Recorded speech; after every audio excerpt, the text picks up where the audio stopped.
Hello বন্ধুরা, দেখো আজকে রাতের খাসির কিমা দিয়ে কাবলি ছোলা ঘুগনি। দেখো আজকে প্রথমে রান্নাটা আমি শুরু করেছিলাম এক হাতে, যাই হোক ভিডিওটা ভালো হয়নি যদিও, তার জন্য আমি এই পুরো কমপ্লিট করে তোমাদের রান্নাটা বলছি। দেখো প্রথমে দুখানা বড় সাইজের পেঁয়াজ কুচি করে নিয়েছি, বড় সাইজের একটা টমেটো কুচি করে নিয়েছি, ফোড়নে দিয়েছি তেজপাতা, জিরা, গরম মশলা ফোড়ন দিয়েছি, একটা শুকনো লঙ্কা দিয়ে পেঁয়াজ আর টমেটো বেশ সুন্দর করে ভাজা ভাজা করে তারপরে আদা রসুন বাটা দিয়েছি, দিয়ে আবার খানিকক্ষণ ভাজা ভাজা করেছি, করে তারপর এই জিরের গুঁড়ো আর লঙ্কার গুঁড়ো একটু দিয়েছি, লঙ্কার গুঁড়ো বেশি দিইনি, সামান্য দিয়েছি।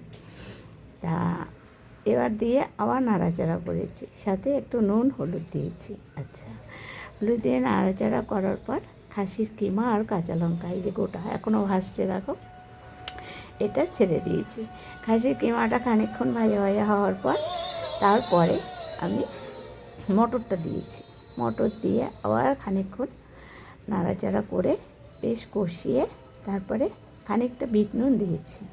একটু নুনটা সামান্য কম হয়েছিল, তার টেস্টটা বাড়াবার জন্য একটু বিট নুন দিয়ে দিয়েছি, বেশ খানিকটা বিট নুন দিয়ে তারপর মটর এই ছোলা ভেজানো সেদ্ধ করা জলটাই আমি দিয়েছি, এছাড়া আর জল দেইনি। আর সাথে একটা গোটা আলু সেদ্ধ ছিল, ওটাকে চটকে দিয়ে দিয়েছি।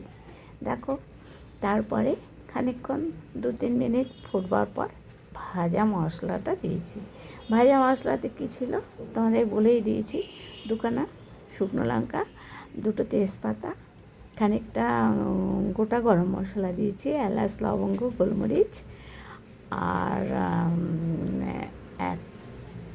জিরে আর খানিকটা মৌরি, এই হচ্ছে ভাজা মশলা। হ্যাঁ, এটা দিয়ে ভেজে আমি আগেই শুকনো খোলায় ভেজে আগেই মিক্সিতে গুঁড়ো করে নামিয়ে তারপরে মশলা করেছি। এই হচ্ছে দেখো, তারপর নামাবার আগে এই যে ভাজা মশলাটা আর একটু চায়ের লিকার যা করে একটু সামান্য দিয়েছি, না দিলেও হতো, তাও একটু দিয়েছি, কালারটা আরও, যেহেতু খাসির কিমা পড়েছে একটু কালারটা সুন্দর না হলে হয় না, তো দিয়েছি। দেখো এবার তোমরা কালারটা দেখো বন্ধুরা, খাসির কিমাগুলোও ভাসছে, ছোলাও ভাসছে, আর কালারটা কত সুন্দর এসছে দেখো বন্ধুরা। তোমরা এখনও পর্যন্ত টেস্ট করা হয়নি, কেউ নেই বাড়িতে এখনও, তাই এটা দিয়ে আর রাতে পরোটা ভাজবো বন্ধুরা। পরোটা দিয়ে জমিয়ে কষিয়ে তো রান্নাই করেছি, এবার জমিয়ে খাওয়া হবে। টাটা, বাই বাই, সবাই ভালো থেকো, সুস্থ থেকো।